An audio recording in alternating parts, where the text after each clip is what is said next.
போன ஸ்டார்ட்ஸில் சொல்லியிருப்பேன் நான் வந்து வெங்காய சட்னியோட ரெசிபி ஷேர் பண்ணுறேன்னு சொல்லிட்டு இன்றைக்கி அதை எப்படி பண்ணுறதுன்னு பார்த்துடலாம். இதுக்கு ஃபஸ்ட்டு இந்த மாதிரி ஒரு கடாயில் ஒரு 4 டேபிள் ஸ்பூன் கடலெண்ணெய் ஊற்றிக்கோங்க.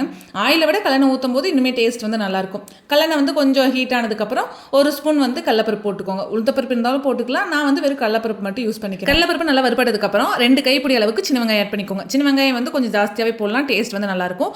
கூடவே 2 பல்லு பூண்டு, 4-5 துண்டு இஞ்சி, ஒரு 4 வரமிளகா இதெல்லாமே போட்டு நல்லா வணக்கி விட்டுக்கோங்க. இதெல்லாமே நல்லா வணங்கினதுக்கப்புறம் கொஞ்சமாக வந்து புளி போட்டுக்கோங்க. புளி வந்து உங்கள் டேஸ்ட்டுக்கு தகுந்த மாதிரி நான் வந்து கொஞ்சமாக ஆட் பண்ணிக்கிறேன். உங்களுக்கு புளிப்பு கொஞ்சம் ஜாஸ்தியாக வேணுனாலும் இன்னும் கொஞ்சம் புளி கூட ஆட் பண்ணிக்கலாம். ஆனால் வந்து புளி கொஞ்சம் கம்மியாக ஆட் பண்ணுறதே நல்லது தான். அப்போ தான் வெங்காய சட்னியோட டேஸ்ட் வந்து நம்மளுக்கு கிடைக்கும். இல்லைன்னா புளி சட்னி மாதிரி புளி போட்டதுக்கப்புறம் ஒரு 1/2 டேபிள் ஸ்பூன் சீரகம் இதெல்லாமே போட்டு நல்லா வணக்கிட்டு மேலே வந்து கொஞ்சமாக கொத்தமல்லி தழை தூவி உப்பு போட்டு நல்லா அரைச்சி எடுத்திங்கன்னா போதும், சூப்பரான வெங்காய சட்னி வந்து ரெடி ஆயிரும். தேங்காய் சட்னிக்கும் மற்ற சட்னிகளை எப்படி தாளிப்பு கொடுப்பீங்களோ அதே மாதிரி இதுக்கும் தாளிப்பு கொடுத்துட்டிங்கன்னா போதும், டேஸ்ட் வந்து அல்டிமேட்டாக இருக்கும்.